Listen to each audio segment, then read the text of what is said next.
সোণোৱাল কছাৰী বাইথ পূজা সন্দৰ্ভত এতিয়া গোটেইখিনি বিৱৰণ দিবলৈ হ'লে 7 দিন 7 ৰাতি লাগিব। মই চমুৱাই ক'ম। আচলতে মূল পূজাটো হৈছে যে উদ্দেশ্য পূজাৰ মূল উদ্দেশ্য হ'ল চাৰিমুঠি জীৱ নিষ্ঠাৰ কাৰণে আৰু ভাৱু দৰ্শনটো জীয়াই ৰাখিবৰ কাৰণে।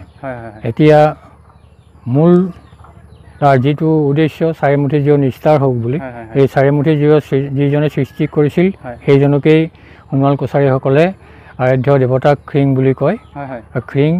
খ্ৰিং 4টা আখৰ যে খ ৰ দীৰ্ঘই উঙ আৰু এই 4টা আখৰে বুজাইছে চাৰিমুঠি জীৱ উৰণ বুৰণ গজন ভ্ৰমণ। যিজন ব্যক্তিয়ে প্ৰথমে চাৰিমুঠি জীৱ সৃষ্টি কৰিছিল তেওঁৰ গাত পুৰুষ প্ৰকৃতিৰ 2টা শক্তিও আছিল সেইখিনি সময়ত। সেইকাৰণে তেওঁ এজনেই সৃষ্টি কৰি পৰৱৰ্তী কালত এজনে কেতিয়াও সৃষ্টি কৰিব নোৱাৰে। পুৰুষ প্ৰকৃতিৰ উভয়ৰ সহযোগতহে সৃষ্টি হয়। গতিকে তেওঁ প্ৰথম যেতিয়া সৃষ্টি কৰিলে তেওঁ অকলশৰে সৃষ্টি কৰিলে সেইকাৰণে তেওঁক খ্ৰিং বুলি কোৱা হয়। আৰু সেই খ্ৰিঙক এতিয়া হেৰি কোনে সেৱা আগবঢ়াৰ অধিকাৰ আছে সেয়া হ'ল বাইথ। বাইথ হৈছে পঞ্চভৌতিক কৰ্ম। এইটো মাটি পানী আকাশ বায়ু অগ্নি এই পাঁচটাৰ যদি কোনো এটাই তাৰতম্য ঘটে তেতিয়াই চাৰিমুঠি জীৱ নিষ্ঠাৰ হোৱাটো অসম্ভৱ। সেইকাৰণে সেই চাৰিমুঠি জীৱ নিষ্ঠাৰ কাৰণে এতিয়া 5টা মাটি পানী আকাশ বায়ু অগ্নি এইকেইটা এইকেইটা সমপৰ্যায়ত ৰাখিবৰ কাৰণে এই তেওঁক যে সৃষ্টি কৰে তেওঁহে কৰিব। গতিকে যি মেঘে তিয়াই সেই মেঘে শুকাই বুলি কৈছে। গতিকে সেই তেওঁহে সেইখিনি হেৰি নিয়ন্ত্ৰণ ৰাখিব। সেই উদ্দেশ্যতে সেই তেওঁক নিয়ন্ত্ৰণৰ কাৰণে যিটো সেৱা আগবঢ়োৱা হয় সেইটোৱেই বাইথ সেৱা। গতিকে সেই বাইথ সেৱাটো যিজনে আগবঢ়ায় তেওঁক বাইথ বুলিও কয় আৰু তেওঁ পৰিচালনা কৰা পূজাখনক বাইথ পূজা বুলি কোৱা হয়। আচলতে মূল উদ্দেশ্যটো হ'ল চাৰিমুঠি জীৱ নিষ্ঠাৰ হোৱা আৰু ভাৱু দৰ্শন। ভাৱু উদ্দেশ্য হৈছে যে আমি মৰাৰ পিছত স্বৰ্গলৈ যাম বা কিবা ঠাই বুলিবলৈ নাই, কিন্তু বাইথ দৰ্শনত যে ইয়াতেই পাব লাগিব, ভুল ক'তেই পাব লাগিব। যিখিনি কৰ্মৰাজি হয়তো মই যদি ভাল কৰ্ম কৰিছোঁ এই জীৱিত কালতেই ভাল ফল পাম, যদি বেয়া কৰ্ম কৰিছোঁ ইয়াতেই তাৰ শাস্তি ভুগিব লাগিব। এই ভাৱু দৰ্শনটো সেইটো আৰু বাইথৰ মূল দৰ্শন সেইটা ভাৱু দৰ্শনটো। গতিকে এইকেইটাই মূল দৰ্শন। আৰু ইয়াক হয়তো অতীতত হাবিৰ মাজৰ গছৰ গুৰিত আছিল, তাত গছৰ গুৰিত গৰখীয়াসকলে প্ৰথম ইয়াক পালন কৰিছিল। তাত গৰখীয়াসকলে পালন কৰোঁতে তাৰ ফলৱতী হোৱা দেখি পিছত আৰু গৰখীয়াসকলে যে তাত বলি বিধানত ফৰিং সলনি এজন গৰখীয়াই ফৰিং বিচাৰি নাপায় নিজৰ ডিঙিটোকে পাতি দিলে। ঠিক তেনেকৈ সেই তেতিয়া উলুখেৰ ডালে ৰেপ দিওঁতে ছিগি থাকিল। সেইসকলে সেই ছিগি থকাৰ কাৰণে হয়তো গৰখীয়াসকলে ভৱিষ্যতলৈ যদি পূজাখন চলাই থাকে তেতিয়াহ'লে আৰু বা কি ঘটনা ঘটে বুলি এই জ্যেষ্ঠসকলে পূজাখন টানি আনিলে। তথাপিও এই গৰখীয়াসকলক এৰি দিয়া নাই। এই গৰখীয়াসকলক গৰখীয়া বয়সৰ তেনেকুৱাবিলাকক তৰা টংলতি এইবিলাক সংগ্ৰহ কৰিবৰ কাৰণে দায়িত্ব দিয়ে। তেওঁলোকেহে সেইখিনি সংগ্ৰহ কৰি আনে সংগ্ৰহ কৰিব নোৱাৰে। সেই কথাটো তেওঁলোকৰ হাতত আছে। আৰু ঠিক সেইদৰে জ্যেষ্ঠসকলে পূজাখন কৰিছিল। আজিকালি সকলোৰে সহযোগ কৰিছে। তেতিয়াও অৱশ্যে লগ বিহুত ডেকা গাভৰু লাগে। ঠিক সেইদৰে অন্যান্য কামবিলাকতো ডেকা গাভৰুৰ প্ৰয়োজন, বিহু এইবিলাকতো তেনেকুৱাকৈ যৌথভাৱে মিলিজুলি পূজাখন অতীতৰ পৰা কৰি আহিছে।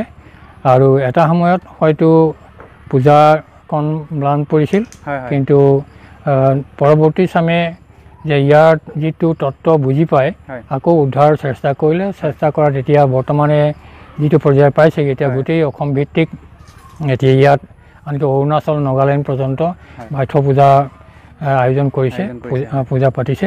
বাইথ পূজাতেই প্ৰথম হাইদাং গীত গাব। হাইদাং গীতটো হ'ল প্ৰথম স্তুতি গীত। তাৰপিছত শ্ৰেষ্ঠতাসকলক দেখুৱায় কোন শ্ৰেষ্ঠ এইটোত, যে যেনেকৈ সেই বায়ুৰ ডাঙৰ সপ্ত বায়ু, মানুহৰ ডাঙৰ বাওনী তেনেকৈ যে ডাঙৰ বুলি কয়, চৰাই ডাঙৰ লাই টিপচি, সেই তেনেকুৱা ধৰণৰ শ্ৰেষ্ঠতা এটা আছে। আৰু বংশ পৰিয়াল সেইখিনিও তাত যে কিমান বংশই কি কৰিছে আৰু কাৰ লগত যোগাযোগ আছে হাইদাং গীত সামৰি কিনে তেতিয়াহে হুঁচৰি গোৱা হ'ব। তাৰ হুঁচৰিটো এতিয়া আমাৰ এটা ভ্ৰান্ত ধাৰণা এটা আছে, হাইদাং হুঁচৰি বুলি কয়। আচলতে হাইদাং হুঁচৰি নহয়, হাইদাংটো হাইদাঙে হুঁচৰি। আৰু বহুতৰ ধাৰণা হয় যে টকাডাল লগাই কেনে গোৱা হুঁচৰি গীতক হাইদাং হুঁচৰি বুলি তেনেকুৱা কয় যেন মোৰ ধাৰণা হৈছে, কিন্তু কিছুমানে কয়, কিন্তু সেইটো নহয়, যে সেইটো টকাডাল লগোৱা গীতখিনি হ'ল পোহাৰী গীত, আৰু টকাডাল নলগোৱাকৈ ঘূৰি ঘূৰি গোৱাখিনি হ'ল থিয় গীত। এই পোহাৰী গীতত যে জীৱন নিৰ্বাহক যিখিনি পৰামৰ্শ, কৃষি কৰ্ম, সামূহিকভাৱে জীৱন যাপন কৰা নিৰ্দেশনাৱলী কথাখিনি তাত সোমাই আছে। আৰু থিয় গীতত হ'ল সেইখিনি হৈছে কাহিনী গীত, যে আমি ক'ত কি অৱস্থা হৈছিল সেইখিনি তাত কাহিনীবোৰ, অতীতৰ কাহিনীবোৰ পোৱা যায়। আৰু বৰগীতত হৈছে প্ৰাৰ্থনা, যে এইটো ভৱিষ্যতে আমি ভালে কুশলে থাকিবৰ কাৰণে প্ৰাৰ্থনা কৰা সেনেকুৱা গীতবিলাক তেনেকৈ আছে।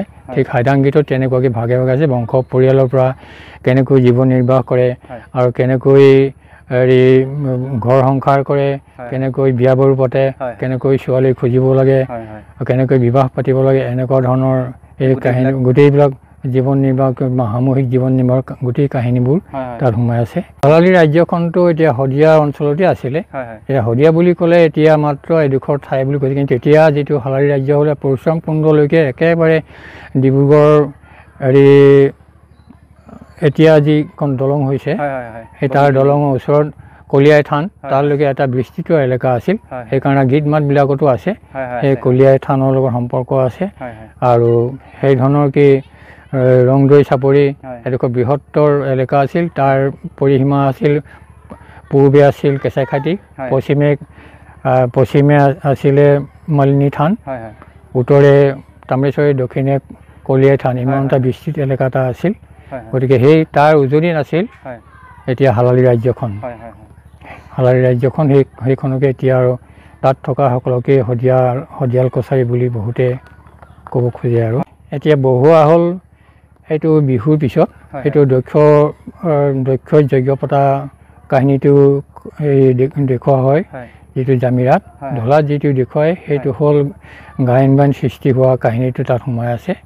গতিকে এতিয়া এই যিটো বহুৱা চলি আছে সেইটো সেই দক্ষ যজ্ঞত সতী দেহ ত্যাগ কৰি তেতিয়া শিৱই আকৌ দক্ষক মানে নষ্ট কৰা, মাৰি পেলোৱা কাহিনীবোৰ তাত সোমাই আছে।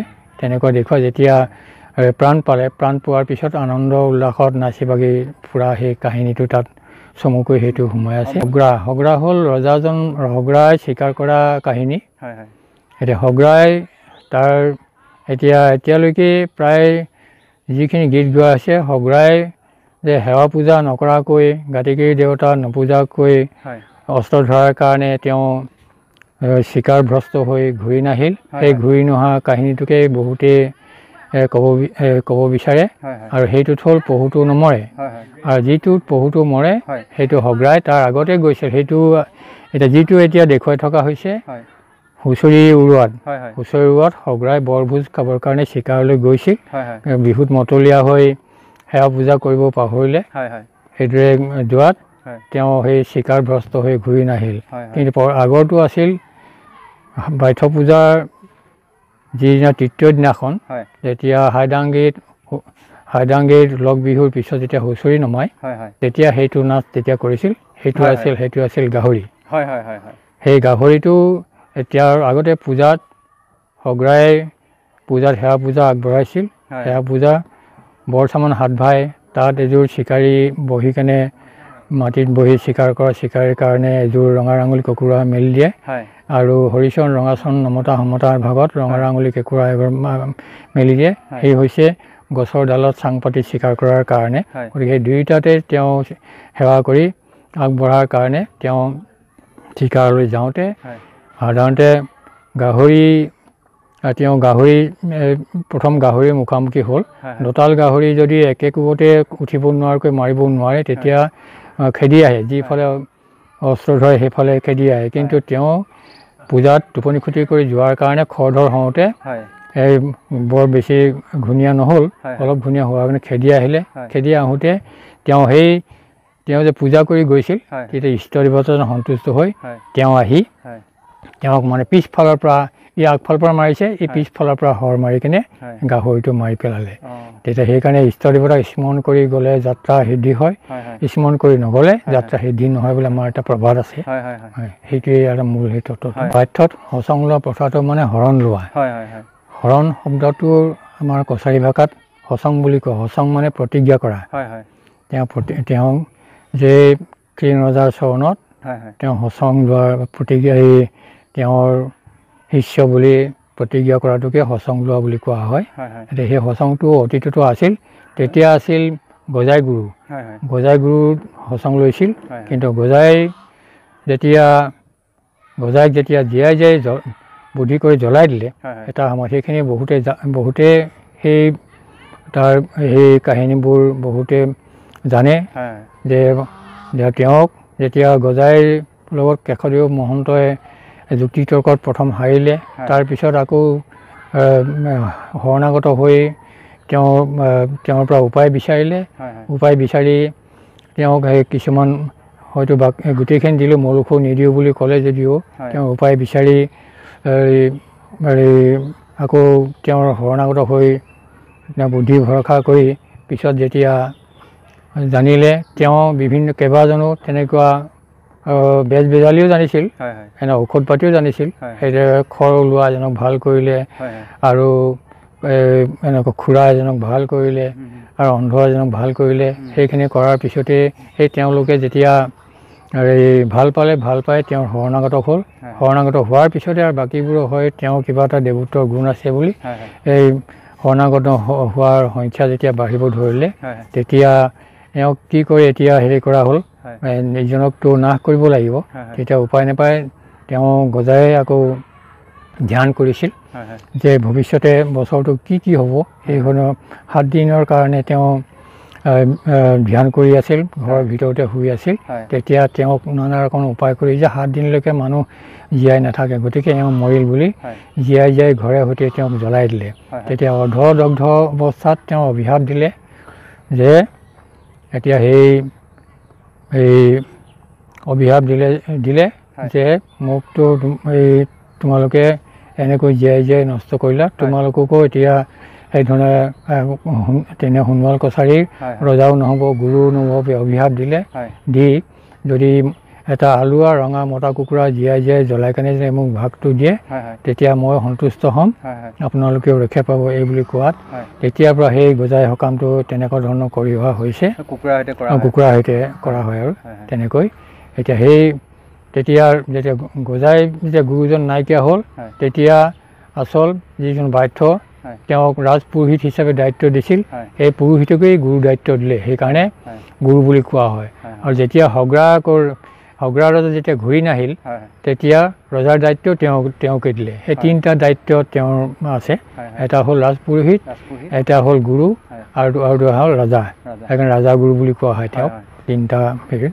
এতিয়া সম্পূৰ্ণত এনেকৈ আনে ক'লে বাধ্য বুলি কোৱা হয়, কিন্তু তেওঁৰ সন্মুখত ৰাজাগুৰু বুলি তেওঁক সম্বোধন কৰা হয়।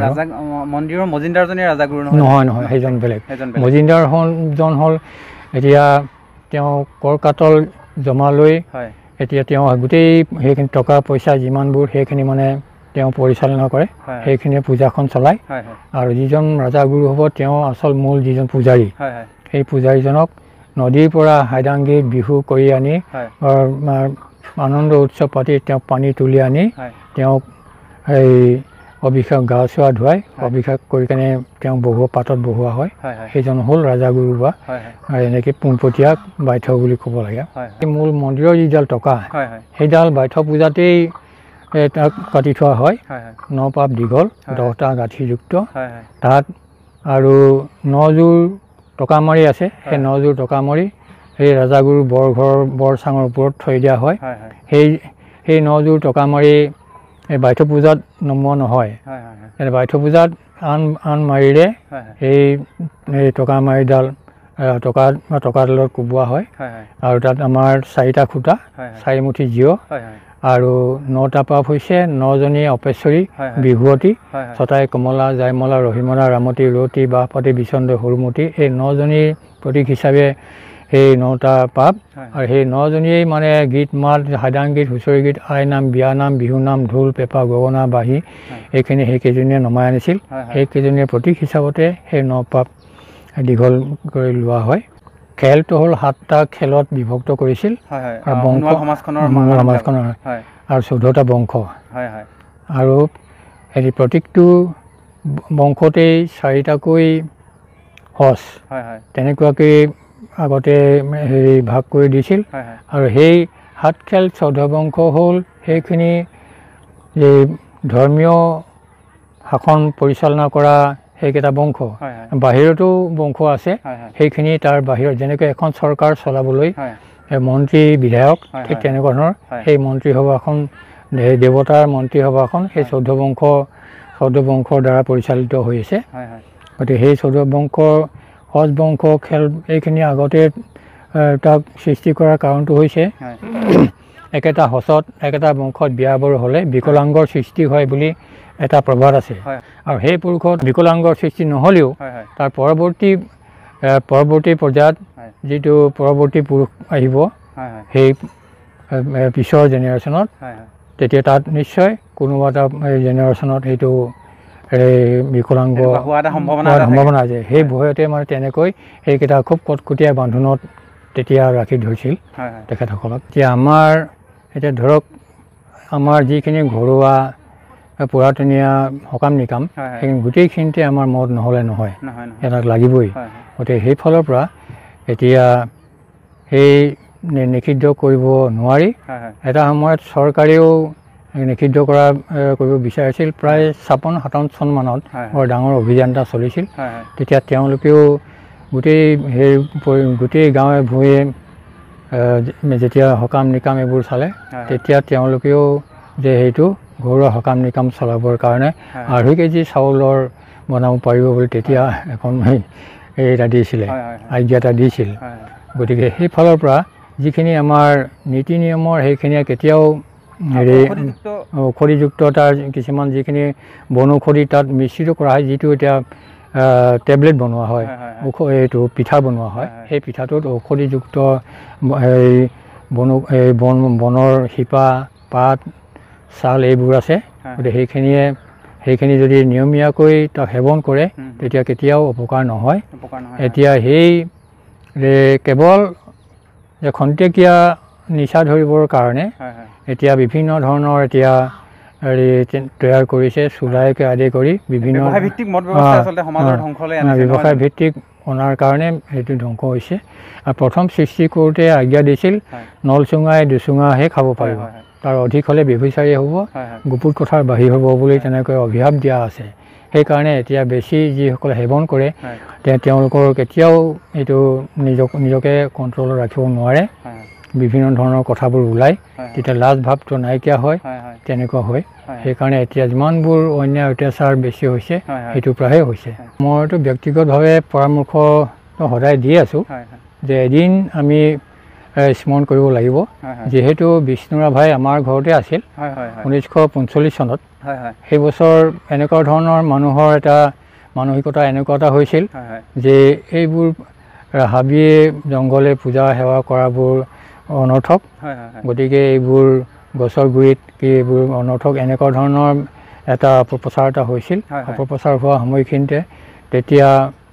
সেই 45 চনৰ 5খন গাঁৱে দেওনামৰ দিনাখন পূজালৈ নাহোঁ বুলি বিদায় ল'লে কিন্তু 44 চনত আহিছিল ৰাভাই গোটেই পূজাটোৰ শনিবাৰ দিনাখনৰ পৰা আহি গাঁওখনত ফুৰিলে দেওবাৰে কি কৰে সোমবাৰে কি কৰে মঙলবাৰে কি কৰে গোটেইখিনি অধ্যয়ন কৰিছিল কিন্তু 45 চনত কিবা কাৰণত দেওনামৰ দিনাখন নেপালেহি যে তেনেকুৱা বিদায় লোৱা এটা পৰ্ব এটা হ'ল নাজানে ঠিক পূজাৰ দিনাখন হেৰি পালেহি ৰাতি প্ৰায় পিছদিনাখন পূজাৰ পিছদিনাখন তেতিয়া ৰাভা আহিছে বুলি আমাৰ ঘৰত মানে প্ৰায় গোট খায় আৰু এই যিবিলাকৰ গাঁওসমূহৰ বিশেষকৈ মুখিয়াল মানুহবিলাকে আলোচনা কৰে তেতিয়া সেই কথাটো তেওঁ গম পালে যে 5খন গাঁৱে বিদায় ল'লে বুলি তেতিয়া সেই বিদায় লোৱাত তেওঁ ৰাইজক ক'লে যে আপোনালোকে কিয় বিদায় ল'লে এদিন আপোনালোকে এই বাধ্য পূজাটোৱে আপোনালোকৰ এদিন সোণোৱাল কছাৰীৰ ধ্বজা হ'ব বুলি কৈছে তেতিয়া সেই মই সেই কথাবিলাক মই কিতাপতো লিখি দিছোঁ। হয় হয় তেতিয়া লগে লগে এজনে উত্তৰ দিছিল যে আমি ওলোৱা কেঁচু গাঁতত নোসোমাই, হয় হয় আমি ওলালোঁ দেৱতাকক জনালোঁ। হয় হয় কিন্তু ৰাভাই পুনৰ কৈছিল যে ওলোৱা কেঁচু গাঁতত নোসোমাই সঁচা, হয় আৰু ই বেছিদিন জীয়াই নাথাকে, চৰাই চিৰিকটিয়ে খাই পেলায়। হয় হয় এতিয়া চৰাই চিৰিকটিয়ে খাই পেলোৱা অৰ্থটো কি বুজাইছে এতিয়া বহল ভিত্তি চিন্তা কৰিলে জাতিটো শেষ নহ'ব জানো? হয় হয় হ'ব নিশ্চয় হ'ব নিশ্চয় হ'ব। গতিকে সেই তেনেকুৱা এজন ব্যক্তিয়ে যদি আমাক পৰামৰ্শ আগবঢ়াই থৈ গৈছে, হয় হয় গতিকে ভৱিষ্যত প্ৰজন্মকো মই সেইটো কথা ক'ব বিচাৰোঁ। কিছুমান যিখিনি এতিয়া যেনেকৈ হয়তো ইয়াত কিছুমান হয়তো মানিব নলগীয়া কথাও থাকিব পাৰে, হয় হয় সেইখিনি আমি ভালমতে জুকিয়াই ল'ব লাগে। হয় হয় যেনেকৈ আহু ধানত বা সেই খেতিৰ মাজত হয় অপতৃণবিলাক গুচাই দিলে যেনেকৈ খেতি শস্য ভাল হয়, হয় হয় ঠিক তেনেকৈ আমি সেই অপতৃণবিলাক আমি গুচাই কেনে হয় হয় যে সুস্থভাৱে সবলভাৱে আমাৰ সংস্কৃতিক আমি সবলভাৱে আমি আগুৱাই নিব চেষ্টা কৰিব লাগে। হয় হয় আমাৰ মাজত হয়তো কিছুমান আমি অপকৰ্ম হয়তো অজানিতে আমি কিছুমান কৰি পাব পাৰোঁ। সেইখিনি যে এই বাছি বাছি কোনটো ৰাখিলে ভাল হয়, কোনটো ৰাখিলে বেয়া হয়, এই আমাৰ লোকচান হয়, এই কথাখিনি আলোচনা কৰি আমি ধুনীয়াকৈ সজাই পৰাই ল'লে নিশ্চয় আমাৰ এই জাতি যিটো চাৰিমুঠি জীৱৰ নিষ্ঠাৰ অৰ্থেহে পূজাটো কৰে, এনেই কুকুৰা বলি দি মদ গাহৰি খোৱা পূজাটো নহয় এইটো। গতিকে চাৰিমুঠি জীৱ নিষ্ঠাৰ হ'বলৈ সকলোকে প্ৰয়োজন। এতিয়া জাতি জনগোষ্ঠী চৰাই চিৰিকটি গছ গছনি প্ৰত্যেকৰ কাৰণেই কৰা হয়। গতিকে সেইটো পূজা যদি আমি জীয়াই ৰাখিব নোৱাৰোঁ, নিশ্চয় আমি এদিন শেষ হ'ব লাগিব। মই সদায় ক'ম যে জাতিটো জীয়াই ৰাখিবৰ কাৰণে নিজৰ পুৰাতনীয় সংস্কৃতি আমি সদায় আমি সেইখিনি চৰ্চা কৰিব লাগিব, আৰু চৰ্চাৰ যোগেদি যিখিনি অপতৃণ সেইখিনি আমি আঁতৰাই ভালখিনি আমি শুদ্ধখিনি ল'ব লাগিব। সমাজ ব্যৱস্থাও তেনেধৰণৰ উত্থান পতন তেনেকুৱা হৈছে। আগৰ যিবিলাক মানুহৰ সম্প্ৰীতি, এতিয়া সম্প্ৰীতিবোৰ নাইকিয়া হৈছে। প্ৰায় সামূহিকভাৱে প্ৰায় তেনেকুৱা কৰ্মবোৰ এতিয়া নাইকিয়া হৈ গৈছে, ব্যক্তিকেন্দ্ৰিক হৈছে। প্ৰত্যেকটো ক্ষেত্ৰতে ব্যক্তিকেন্দ্ৰিক হৈছে। ব্যক্তিকেন্দ্ৰিক হোৱাটোৱেই মানুহ আমাৰ দুৰ্বলতাৰ চিন। সামূহিকভাৱে যেনেকৈ মাউখে উঠিলে গুৰি পৰুৱাৰ মৰণ নাই বুলি কৈছে, গতিকে আমি মাউখে উঠিব লাগিব। তেতিয়াহে আমি সেই ধৰণৰ ভৱিষ্যতলৈ আমি জাতিটো আমি জীয়াই ৰাখিব পাৰিম। শিক্ষা দীক্ষাকে আদি কৰি সকলো ক্ষেত্ৰত কেনেকৈ আজি বৈদ্যুতিন যুগত আমি কেনেকৈ আগবাঢ়িব পাৰোঁ সেইটো আমি চাব লাগিব। কেৱল পুৰাতনীয়া সংস্কৃতিখিনিকে ধৰি ৰাখিলেও নহ'ব, সেইখিনিৰ মাজেদি আমি কেনেকৈ আগবাঢ়িব জীয়াই থাকিবৰ কাৰণে কি কি কৰিব লাগিব, আৰু সেইখিনিকে হুঁচৰি গীততো দেখুৱাইছে। তাৰ সেই হুঁচৰি গীতটো সেইখিনি উল্লেখ কৰিছে কি কি কৰিব লাগিব। এনেই হাত সাৱটি বহি থাকিলে কণীও আমাক নোখোৱায়, তেনেকৈ ঠিক ভুৰুলি হাবুকি বুলি কৈছে। ভুৰুলি হাবুকি দুগৰাকী মাতৃ, এগৰাকী হ'ল জন্মদাত্ৰী মাতৃ, এগৰাকী অন্নদাত্ৰী মাতৃ। যেনেকৈ জন্মদাতা মাতৃগৰাকী আমনি নকৰিলে মাকে গাখীৰ নোখোৱায়, শুই আছে বুলি কাম বন কৰি থাকে, ঠিক তেনেকৈ যিটো অন্নদাতা মাতৃ পৃথিৱীক যদি আমনি নকৰোঁ, হাত সাৱটি বহি থাকিব, তেতিয়াও পৃথিৱীয়ে কেতিয়াও আমাক আহাৰ যোগান নধৰে।